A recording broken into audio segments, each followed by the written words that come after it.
राज्याचा आर्थिक पाहणी अहवाल विधानसभेत सादर झालाय। अहवालामधून राज्यासमोरचं आर्थिक संकट वाढलं असल्याचं चित्र आहे। राज्याच्या महसुली उत्पन्नापेक्षा खर्च जास्त असल्याचं समजतंय।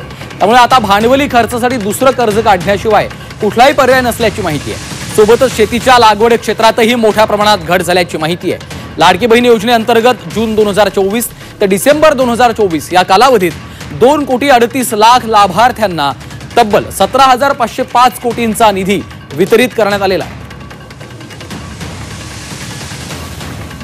घेऊन दिवाळी साजरी करण्याचं काम आणि राज्याचा दिवाळा काढण्याचं काम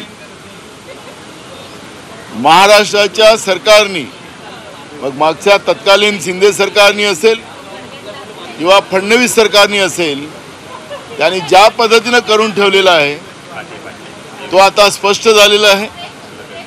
आणि त्याच्यामुळे सरकारनीच आपले केलेली पाप या आर्थिक पाहणी अहवालामध्ये आपल्याला पाहायला मिळते आहे।